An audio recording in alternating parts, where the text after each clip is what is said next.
Hello my dear friends, मेरा नाम Neeraj Maggi है और मैं एक मोटिवेशनल स्पीकर एक्सपर्ट हूँ। और मेरा जो आज का जो एक विषय है वो बहुत ज़्यादा इम्पोर्टेंट विषय है, जिसमें मैं आपको ये एक्सप्लेन करूँगा कि आज के समय में जो लोग हायर इंटरेस्ट के ऊपर पैसा लेते हैं उसके नेगेटिव इम्पैक्ट क्या होते हैं। ये मैं जो आपको ये जो पूरा विचार प्रकट करने जा रहा हूँ, इसमें मैं थोड़ा हिंदी और इंग्लिश दोनों प्रकार की भाषा का यूज़ करूँगा, कि जिससे कि एक आम आदमी को या जो मेरे लिसनर हैं उनको मेरी बातचीत समझने में आसानी हो। आज हिंदुस्तान की जो एक अर्थव्यवस्था है, कि आज ये एक बहुत बढ़ती हुई अर्थव्यवस्था है। आज हिंदुस्तान का जो स्थान है पूरे विश्व में, वो 5वें नंबर की हम आज इकनॉमी के ऊपर आ गए हैं। और इसी प्रकार से हमारा जो मिडिल क्लास है वो भी काफ़ी बढ़ता जा रहा है। तो हर एक आदमी की एक अपेक्षा होती है कि वो अपने जीवन के स्तर को उठाए, उसको इंक्रीज़ करे, उसको बढ़ाए और हर प्रकार के एक सुविधा संपन्न साधन के अनुसार वो जीवन को अपना व्यतीत करे। लेकिन जिस प्रकार से आज के हालात चल रहे हैं और लोगों का जो ध्यान जो है वो बहुत ज़्यादा एक खर्चे की तरफ होता जा रहा है। वो अपनी जो इच्छाएं हैं उन्होंने उसको इतना ज़्यादा बढ़ा लिया है कि वो उसको पूरा करने के लिए, या समाज में एक इसके और भी कई कारण हो सकते हैं कि दिखावे के लिए वो हायर इंटरेस्ट के ऊपर बाज़ार से पैसा उन्होंने लेना स्टार्ट कर चुके हैं। ये वो जो पैसा है वो एक बैंकों से भी ले सकते हैं, अपने किसी पर्सनल वेब फ्रेंड से भी ले सकते हैं, किसी एनबीएफसी बैंक से भी ले सकते हैं। तो ये जो एक कारण है वो एक बहुत मल्टीपल इसके कारण हो सकते हैं। आज का जो ये जो विषय था, जो मनी ऑन हायर इंटरेस्ट था, उसका जो सबसे पहला जो एक इम्पैक्ट, जो नेगेटिव इम्पैक्ट होता है, वो जो एक व्यक्ति के ऊपर पड़ता है वो होता है डेब्ट ट्रैप। हम ये कह सकते हैं कि जब भी अगर हम किसी बैंक से, किसी व्यक्तिगत सोर्स से या किसी आदमी से अगर पैसे को हायर इंटरेस्ट पे लेते हैं, तो उससे हमारा जो एक होता है कि हम एक बैड डेब्ट के ट्रैप में फंस सकते हैं। उसका सबसे बड़ा रीज़न ये क्या होता है कि अगर हम कोई जो लोन होता है, अगर उसको हमने बहुत ज़्यादा पैसे कर्ज के ऊपर उठा लिया, ब्याज के ऊपर उठा लिया, तो उस समय क्या होता है कि हमारी उसकी जो पेमेंट करने की जो एक क्षमता होती है ना, उसको भी हमें अपने उसको देखना चाहिए। यदि मान लीजिए कि अगर एक व्यक्ति है, उसकी जो महीने की जो अगर उसकी इनकम है ऑन एंड एवरेज अगर वो 50,000 कमा रहा है, और उसने अगर मान लीजिए कोई अगर जो पर्सनल लोन है उसने 10 लाख रुपए या 20 लाख रुपए का लोन ले लिया है, तो उस कंडीशन में जो उसकी जो ईएमआई जानी होती है, वो उसको ये देखना चाहिए कि वो उसकी इनकम का कितने परसेंट होना चाहिए। तो वो परसेंटेज और उसकी जो रीपेइंग कैपेसिटी होती है वो उसके ऊपर बहुत ज़्यादा डिपेंड करती है। अदरवाइज़ लोग क्या करते हैं कि उनको आसानी से अगर कहीं से पैसा मिल जाता है या हायर इंटरेस्ट पे पैसा मिल जाता है, वो कहते हैं इसको फटाफट हम इसको यूज़ कर लें, क्योंकि वो उसको हमें किसी भी ऑब्जेक्टिव के हिसाब से उस पैसे को लेके देखना चाहिए कि हम अगर किसी से पैसा ले रहे हैं तो क्यों ले रहे हैं। क्यों लगातार अगर हम अपने घर के खर्चों को पूरा करने के लिए, ज़रूरतों को पूरा करने के लिए, या किसी भी प्रकार से उसको किसी पे खर्च करने के लिए यूज़ करने लग जाएंगे, तो हल्के हल्के एक स्थिति हमारी ऐसी आ जाएगी कि हम उसको अंदर एक बैड ट्रैप्स में चले जाएंगे। आजकल आपने लोगों को देखा होगा कि लोग आज दिखावे के लिए क्या कर रहे हैं। मान लीजिए कि आज की डेट में आज एक फ़ोन आता है, आईफोन आ गया है। एक व्यक्ति जिसकी एक जो इनकम है वो मान लीजिए आज 30 से 40 हज़ार रुपये है, और वो व्यक्ति को उसने समाज में दिखावा देना है, वो क्या करेगा कि जाके 1.5 लाख रुपए का एक फ़ोन ख़रीद लेता है हायर इंटरेस्ट के ऊपर। तो वो भी क्या है, वो एक इस प्रकार का खर्चा होता है कि वो थोड़े समय के बाद वो व्यक्ति को उसकी पेइंग कैपेसिटी के अंदर भी, जब वो उसको नहीं चुका पाएगा, उसका जो ईएमआई होगा उसको नहीं दे पाएगा, तो वो उससे उसके ऊपर प्रभाव पड़ेगा। इससे क्या होगा, हल्के हल्के वो एक बैड डेब्ट के कुचक्र में फंस जाएगा। तो वो एक लोन को पूरा करने के लिए दूसरा लोन लेगा, दूसरे लोन को लेके तीसरा लोन लेगा, लेकिन वो अपने किसी इनकम तो उसकी बढ़ नहीं रही है, लेकिन क्या है, उसका इंटरेस्ट का खर्चा बढ़ रहा है। तो सबसे पहला जो उसका नुकसान ये होता है कि व्यक्ति जो होता है वो जब हायर इंटरेस्ट के ऊपर पैसा लेता है, तो वो हमेशा बैड लैप्स में फंसेगा ही फंसेगा। क्योंकि जितने भी ये जो प्राइवेट लेंडर्स होते हैं या बैंक्स होते हैं, वो आपको 3 से 3.5%, 4% के ऊपर ब्याज देते हैं। तो अगर आप प्रिंसिपल के हिसाब से उसका अगर आप ब्याज लगाएं, तो आप देखेंगे यदि अगर आपने 1 लाख रुपए किसी से लोन लिया है और आप उसे कहते हैं कि हम उसको 1 लाख 3% ब्याज अगर उसका है, तो 3% का मतलब होगा 36,000। तो आपको एक तरीके से 36% साल का वो ब्याज पड़ेगा। तो आपका प्रिंसिपल वहीं का वहीं रह जाएगा और आप हमेशा उसके किस्तों के चुकाने के कुछ चक्कर में फंस जाएंगे। तो आपको अगर कोई भी जो लोन लेना है, पर्सनल लोन लेना है या कोई भी किसी से हायर इंटरेस्ट उठाना है, सबसे पहले आपको उसका एक ऑब्जेक्टिव देखना है कि वो किस लिए आप उठा रहे हैं। उसका सबसे ज़्यादा नेगेटिव इम्पैक्ट उसी एक और ये होता है कि आपका जो है फाइनेंशियल बर्डन बढ़ता जाता है। जैसे जैसे आप किसी भी किस्त को या किसी भी पैसे को लेते हो तो जब उसका ब्याज भरना होता है उसकी एक डेट फिक्स होती है। उसी डेट के ऊपर आपको उसका ब्याज देना पड़ता है। मान लीजिए अगर आपने किसी प्राइवेट व्यक्ति से पैसा लिया हुआ है तो वो पैसा जो है आप आगे पीछे करके भी दे सकते हैं, तो उसमें आपका एडजस्टमेंट हो जाता है। लेकिन अगर आपने वो बैंक का से पैसा लिया हुआ है, किसी प्राइवेट फाइनेंसर से पैसा लिया हुआ है या किसी एनबीएफसी कंपनी से पैसा लिया हुआ है, तो उस केस के अंदर क्या होगा कि आपका फाइनेंशियल बर्डन बढ़ेगा। जैसे ही उसके अंदर अगर उस पैसे को नहीं लौटाया तो उसमें कई प्रकार के उसके अंदर पेनल्टीज़ लग जाती हैं, डिले पेमेंट हो जाती है, उसके ऊपर इंटरेस्ट लग जाता है। तो क्या होता है कि अगर मान लीजिए अगर आपकी किस्त मान लीजिए अगर 8,000 की किस्त आपने किसी को वापस लौटानी है और वो आप किस्त उस समय पे नहीं दे पाए, तो कंपनियां उस पर बहुत ज़्यादा इंटरेस्ट लगा देती हैं, पेनल्टी लगा देती हैं, बैंक में किस्त बाउंस हो जाती है, जिससे आपका सिविल के ऊपर भी बहुत ज़्यादा इम्पैक्ट पड़ता है। तो ग्रेजुअली क्या होगा कि आप जैसे हायर इंटरेस्ट पे पैसा लोगे, पहला आपका पोर्शन ये आ गया कि आप बैड डेप्ट हायर इंटरेस्ट की वजह से आप बैड ट्रैप में फंस गए। सेकंड उसका प्रेशर ये आया कि आपके ऊपर फाइनेंशियल बर्डन बढ़ना स्टार्ट हो गया। तीसरा एक जो आता है, एक इसका जो इन दोनों चीज़ों का जो एक संबंध होता है वो उसके बाद ये होता है कि आपका जो क्रेडिट स्कोर होता है वो रिड्यूस हो जाएगा। रिड्यूस होने का पूरा पूरा चांस होता है। देखिए आज के समय में क्या है कि जैसे आज कई संस्थाएं हैं जिसमें एक आदमी की को लोन मिलेगा नहीं मिलेगा उसके एक क्रेडिट स्कोर के ऊपर डिपेंड करता है, जिसको हम जो संस्था होती है सिबिल होती है। सिबिल के अंदर ये कहा जाता है कि ये अगर किसी व्यक्ति का जो स्कोर है अगर 750 है, 750 से प्लस होता है तो वो उसको एक नॉर्मल एक लोन का एक मिनिमम क्वालिफिकेशन माना जाता है। नॉर्मली अगर 800 से आपका स्कोर अच्छा है या 800 से अधिक है तो ये माना जाता है कि एक आदमी की जो उधार चुकाने की क्षमता है या लोन चुकाने की क्षमता है वो ज़्यादा होती है। तो आप अगर अपना क्रेडिट स्कोर आपको मेंटेन करना है तो अगर आपने पर्सनल लोन बैंक से लिया है या किसी से भी लिया हुआ है, हाँ चाहे इवन हायर इंटरेस्ट पे भी लिया हुआ है, अगर आप उन सब किस्तों को समय के ऊपर चुकाते हैं तो आपका जो सिबिल का स्कोर है वो बिल्कुल सही रहता है।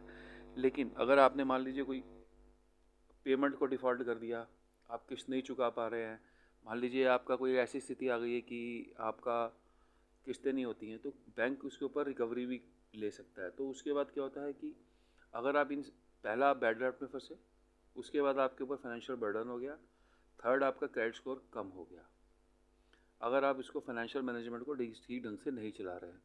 उसका दूरगामी परिणाम ये होता है कि आपको कई प्रकार के नोटिस का सामना करना पड़ता है। बैंक की रिकवरी के लिए लोगों को नोटिस दे देते हैं और वो उसको रिकवर भी करते हैं। तो इससे ये एक इंसान के ऊपर जो है बहुत ज़्यादा एक प्रभाव पड़ता है। तो हम अगर पूरे इस ओवरऑल स्ट्रक्चर को देखें तो इसका मिडिल क्लास आज की डेट में, आपने जो आरबीआई की भी रिपोर्ट है कि हिंदुस्तान के अंदर जो है जो क्रेडिट कार्ड, पर्सनल लोन, इसका जो पोर्शन है या इसका जो एक एरिया है वो बहुत ज़्यादा बढ़ता जा रहा है। जो लोग हैं अपने छोटे खर्चे को पूरा करने के लिए भी पर्सनल लोन हायर इंटरेस्ट पे लेते जा रहे हैं। तो इसका बहुत ज़्यादा एक फ़र्क होता है। उसके बाद एक इसका एक और इम्पैक्ट आता है जिसको हम बोलते हैं डिक्रीज डिस्पोजेबल इनकम। यानी अगर मान लीजिए कि अगर हमारी एक एक व्यक्ति की एक जो इनकम पर मंथ होती है वो एक फिक्स्ड होती है कि वो एक एवरेज में इतने पैसे कमाता है। मान लीजिए 40,000 कमाता है, 50,000 कमाता है, 60,000 कमाता है या लाख कमाता है या उससे ज़्यादा भी कमा सकता है। तो उस केस में क्या होगा कि जैसे अगर आप हाई इंटरेस्ट पे पैसे लोगे तो आपको ईएमआई जाएगा। ईएमआई जाने से होगा कि उतना पैसा जो है आपकी इनकम में से हर महीने निकलना स्टार्ट हो जाएगा। तो इससे क्या होता है कि जो हमारी एक एडिशनल इनकम जो हमारी सेव होनी होती है वो भी हमारी उसकी भी बचत ख़त्म हो जाती है। देन उसके बाद क्या होता है, इन्फ्लेशन का रिस्क भी होता है। एक इन्फ्लेशन का रिस्क भी बहुत ज़्यादा इंपॉर्टेंट माना गया है। जिस प्रकार से आज देश के अंदर महंगाई बढ़ रही है, 5% एवरेज, 6% एवरेज की एक महंगाई होती है। आप देखिए कि जो इन्फ्लेशन रेट है 5 से 6% का बढ़ रहा है। तो उस वजह से भी क्या होगा कि जब आपने पर्सनल लोन लिया होगा तो आपके खर्चे बढ़ेंगे, महंगाई बढ़ेगी, लेकिन उस दर के हिसाब से आपकी इनकम नहीं बढ़ रही है और खुदा न खास्ता अगर आपने उस पेमेंट को टाइम पे नहीं दिया तो आप पे इंटरेस्ट अलग लग गया। तो आपको कोई भी अगर हायर इंटरेस्ट पे पैसा लेना है तो आपको पहले उसके ऊपर बहुत गंभीरता से विचार करना है कि मैं वो पैसा अगर ले रहा हूँ तो मैं किस लिए ले रहा हूँ। अदरवाइज़ क्या होता है कि लोग अपना डेली खर्चा चलाने के लिए भी, आज लोगों का जो, अगर आप मिडिल क्लास को चेक करेंगे तो इवन आज जो लोग अपना घर का राशन है वो भी उधार पे ले रहे हैं, बिजली का बिल भर रहे हैं वो भी उधार पे भर रहे हैं, वो भी क्रेडिट कार्ड यूज़ कर लेते हैं। यानी एक स्थिति में क्या है कि आज हर चीज़ इंसान की अपनी जो है वो लोन पे चली गई है। ये जाने पुराने में कहावत थी ना कि इंसान को उतना ही पैर पसारना चाहिए जितनी उसकी चादर है। तो वो शब्द जो था, ये कहावत बिल्कुल ठीक है। तो आप, कोई भी व्यक्ति है, उसको सबसे पहले अपने खर्चा बनाना चाहिए। उसको ये देखना चाहिए कि मैं अगर ये पेमेंट कर सकता हूँ, मैं नहीं कर सकता हूँ, मैं अगर किसी से पैसा हायर इंटरेस्ट पे ले रहा हूँ उसको चुका सकता हूँ कि नहीं चुका सकता हूँ। हायर इंटरेस्ट की ना एक अपॉर्चुनिटी कॉस्ट भी होती है। अगर मान लीजिए अगर मैंने आज कोई हायर इंटरेस्ट के ऊपर पैसा लिया है तो उसकी एक अपॉर्चुनिटी कॉस्ट भी मानी गई है। सपोज़ करिए कि आपने अगर 100 रुपये इनकम है आपकी और आपने एक ब्याज पे पैसा उठा लिया, अच्छे इंटरेस्ट पे पैसा उठा लिया, जिसकी मान लीजिए कि उसकी इनकम है 8 रुपये महीना बनी, या मान लीजिए आपकी 1 लाख रुपये इनकम है, आपने लोन ले लिया और आपकी जो किस्त जा रही है वो 20,000 जा रही है। तो हम ये सोचते हैं कि जो ये हमारी 20,000 की उसकी एक इंस्टॉलमेंट जा रही है या ईएमआई जा रही है, वो उसकी एक अपॉर्चुनिटी कॉस्ट हो गई। सपोज़ करिए कि अगर आज हमने ये 20,000 की ईएमआई नहीं दी होती या हमने ये पैसा नहीं उठाया होता, तो उस 20,000 को हम किसी सेविंग में इन्वेस्ट कर सकते थे, किसी म्यूचुअल फंड में लगा सकते थे, गोल्ड खरीद सकते थे, एसआईपी कर सकते थे, एनएससी में लगा सकते थे। तो हम उसकी कहीं ऑल्टरनेटिव हम उसकी इन्वेस्टमेंट कर सकते थे। तो ये भी एक जो होता है, इसको एक अपॉर्चुनिटी कॉस्ट भी इसका एक पॉइंट है। और उसके बाद एक पॉइंट आता है डेब्ट स्पायरल। ये डेब्ट स्पायरल जो होता है, ये एक ऐसी टर्म है जिसे हम ये कहते हैं कि जब एक आदमी जब पर्सनल लोन ले लेता है, क्रेडिट कार्ड ज़्यादा यूज़ कर लेता है, तो वो उसका हल्के हल्के क्या होता है कि उसकी उस स्तर के ऊपर तो इनकम नहीं बढ़ पा रही है। मान लीजिए अगर आज हम किसी को अभी ब्याज, हमने किसी से ब्याज पे पैसा लिया, 3% 4% पे पैसा लिया, तो हमारा एक प्रिंसिपल तो हमारा वहाँ सेम रहता है। या मान लीजिए ईएमआई के साथ भी अगर उसको हम भरते हैं तो हमारी उसके अंदर हायर इंटरेस्ट पे हमारी एक किस्तें बढ़ जाती हैं। महंगाई यहाँ पर 5%, 6%, 7% बढ़ रही है। और जिस प्रकार से आज का खर्चा है, बच्चों को अपने एजुकेशन पे खर्चा करना है, घर का खर्चा करना है, आपको ऑफिस जाना है, बिजनेस करना है, कहीं आना जाना है, तो उसके लिए आपको एक पैसे की आवश्यकता होती है। तो उसमें क्या होता है कि जब पहले व्यक्ति में पहला जब आपने जिस दिन पहला लोन उठाया, तो पहला लोन उठाने का मतलब यही हो गया कि आप हल्के से आप एक ट्रैप में आपने एंट्री कर ली है। अब क्या होता है कि अगर मान लीजिए अगर आप उसको नहीं कर पाते, कोई मान लो किसी की नौकरी छूट गई, किसी का बिजनेस स्लो हो गया, किसी की कोई अल्टरनेटिव इनकम नहीं है, तो वो क्या करेगा, वो दूसरा लोन लेगा। फिर वो दूसरा लोन करने के लिए वो तीसरा लोन लेगा, तीसरे लोन को पूरा करने के लिए वो चौथा लोन लेगा। तो आज मिडिल स्तर में एक ऐसी इनकम हो गई है कि ऐसे ऐसे एग्जाम्पल आ रहे हैं बाज़ार के अंदर कि आप अगर देखेंगे कि एक व्यक्ति जिसकी कमाई सिर्फ 40,000 रुपये है, उसने 10-10 क्रेडिट कार्ड बना रखे हैं। वो हमेशा एक मिनिमम बैलेंस से पैसा इधर ट्रांसफ़र उधर ट्रांसफ़र, वो बस यही कर रखता है।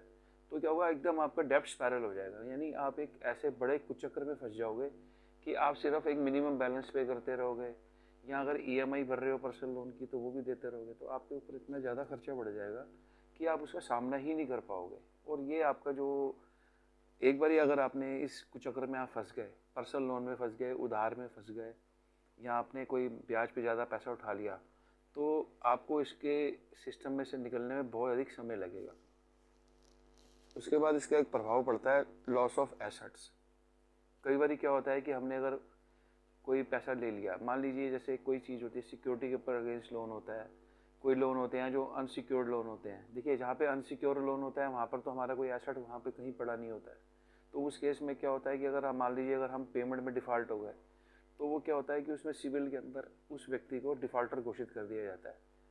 जैसे ही व्यक्ति का डिफ़ॉल्टर घोषित किया जाता है तो उसके ऊपर बैंक लीगल नोटिस भेज सकता है, उस पर रिकवरी कर सकता है, वो हर प्रकार की कार्रवाई कर सकता है। मान लीजिए अगर हमने कोई सिक्योर लोन लिया हुआ है हायर इंटरेस्ट के ऊपर, तो सिक्योर लोन में अगर हमने उसको पेमेंट को डिफ़ॉल्ट कर दिया, क्योंकि आज की गवर्नमेंट का जो आरबीआई का रूल है, अगर 90 डेज तक अगर कोई व्यक्ति अपनी कोई भी किस्त या ईएमआई को नहीं भरता है, तो 90 डेज के बाद गवर्नमेंट उसको एनपीए घोषित कर देती है। एनपीए का मतलब होता है नॉन परफॉर्मिंग एसेट। तो बैंक उसके बाद एक कार्रवाई शुरू कर सकता है। तो जब वो बैंक ये कार्रवाई शुरू करता है तो उसका बहुत ज़्यादा एक नेगेटिव इम्पैक्ट आदमी की सामाजिक रेपुटेशन के ऊपर भी पड़ता है। तो आपने देखा होगा कि आज इतना कर्ज का मकड़ जाल बन चुका है क्योंकि व्यक्ति जो है वो सोच ही नहीं रहा कि मैं पैसा किस लिए ले रहा हूँ, मैं हाई इंटरेस्ट पे किस लिए पैसा उठा रहा हूँ। वो लगातार वो इस चक्कर में घुसता ही चला जा रहा है। तो अभी तो आरबीआई ने भी इसके ऊपर एक रोक लगाने की कोशिश करी है कि जो अब हमें जो बाज़ार के अंदर क्रेडिट देना है बहुत सोच समझ के देना है। तो अभी आप देखिए कि आप बहुत ज़्यादा लोगों की इंक्वायरी की जाती है उनको लोन देने के लिए, क्रेडिट कार्ड देने के लिए, क्योंकि इसमें वो सरकार ये देख रही है कि कोरोना के बाद इसके अंदर बहुत ज़्यादा बढ़ावा हुआ है। सेकंड क्या होता है कि अगर मान लीजिए अगर आपने किस्तें नहीं भरी हैं, किस्तें नहीं भरने पे क्या होता है कि आपको एसेट लॉस भी हो जाएगा। अगर आपका सिक्योर्ड लोन है तो बैंक जो होगा वो आपके जो एसेट की नीलामी भी कर सकता है। जब वो नीलामी करता है वो अपने एसेट की जो पेमेंट्स होती हैं उसको रिकवर कर लेते हैं। तो इसका भी एक व्यक्ति के ऊपर बहुत बुरा प्रभाव पड़ता है।